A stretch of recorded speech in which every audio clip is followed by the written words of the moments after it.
ขอเฮียนท่านประธานและคณะประธานกองประชุมที่เคารพและนับถืออย่างสูงขอเฮียน บรรดาทานรัฐมนตรีห้องรัฐมนตรีที่เคารพและนับถืออย่างสูงขอเฮียนบรรดาทานสมาชิกสภาแห่งชาติและผู้เข้าร่วมกองประชุมที่เคารพและนับถืออย่างสูงในนามรัฐบาลต่างหน้าให้แก่ธนาคารแห่งสปป.ลาวก่อนอื่นหมดข้าพเจ้าขอแสดงความเป็นเอกภาพสูงต่อบทรายงานของท่านนายกรัฐมนตรีที่ได้รายงานไปในวันนี้พร้อมเดียวกันก็ขอแสดงความขอบใจมายังประธานสภาแห่งชาติคณะเลขาธิการคณะประจำสภาแห่งชาติและสมาชิกสภาแห่งชาติทั้งหมดที่ได้ตั้งปัญหาเจาะจิ้มประกอบคำคิดคำเห็นติดพันกับการจัดตั้งปฏิบัติแผนเงินตราในระยะ6 เดือนต้นปีและทิศทางแผนการในระยะ6 เดือนท้ายปีคำถามที่ติดพันกับแขนงการธนาคารสังเขปแล้วมีทั้งหมด5 คำถามอันทำอิฐข้าพเจ้าขอมีคำเห็นทัศนะแลกเปลี่ยนติดพันกับคำถามของประธานสภาแห่งชาติและคณะเลขาธิการสภาแห่งชาติซึ่งมี2 คำถามปัญหาที่1ผ่านการจัดตั้งปฏิบัติตลาดแลกเปลี่ยนเงินตราต่างประเทศหรือเอิ้นย่อว่า LFX ในท้ายปี 2024 มาฮอดปัจจุบันเห็นว่ามีประสิทธิภาพประสิทธิผลแนวใดและในทิศทางต่อหน้าจะมีการปรับปรุงการบริการให้แก่สังคมขึ้นแนวใดเนาะ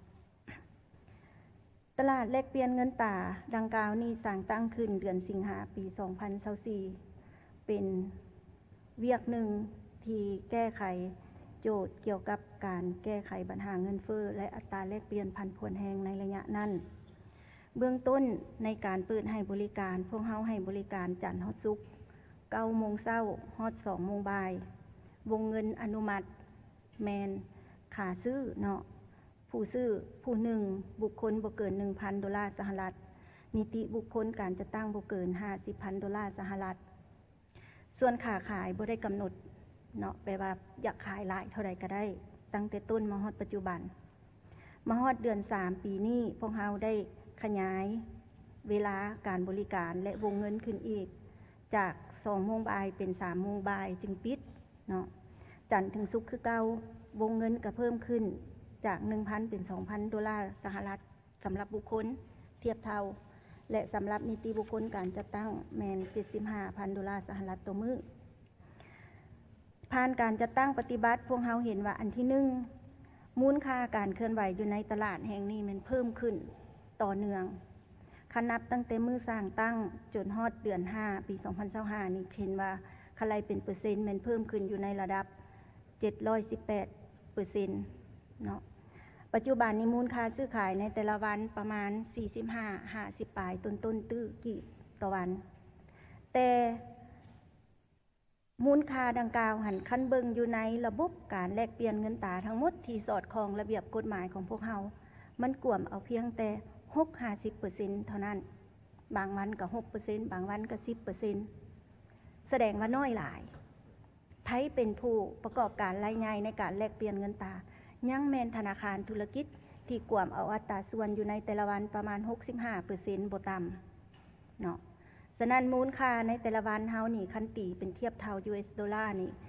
แต่ละมื้อประมาณ15ล้านหา20ล้านดอลลาร์อยู่ในระบบเศรษฐกิจของเฮาบ่นับตลาดนอกระบบเนาะแต่ว่าตลาดดังกล่าวนี่พันมีประสิทธิภาพสูงเป็นอย่างจึงว่าจังซั่นมูลค่าเคลื่อนไหวเพียงแต่เท่านี้แต่ว่าสามารถคุมอัตราแลกเปลี่ยนอยู่เนาะย้อนอย่างย้อนว่าข้อมูลที่พวกเฮาสนองให้อันแก่สาธารณะต่อมวลชนมันโปร่งใสและเป็นข้อมูลเป็นแรงที่ทุกภาคส่วนเข้าถึงได้ในต่อหน้าเพื่อเฮ็ดให้การเคลื่อนไหวของตลาดดังกล่าวมีประสิทธิภาพประสิทธิผลตื่มพวกเฮาจะได้กะเกี่ยมเนาะแล้วก็เปิดให้บริการวันเสาร์อาทิตย์ถึงว่าวันเสาร์อาทิตย์ระบบธนาคารของพวกเฮาโดยรวมแล้วบ่ให้บริการก็ตามแต่การแลกเปลี่ยนเงินตราผ่านระบบตลาดอิเล็กทรอนิกส์ตัวนี้จะได้ทดลองบริการแก่ประชาชน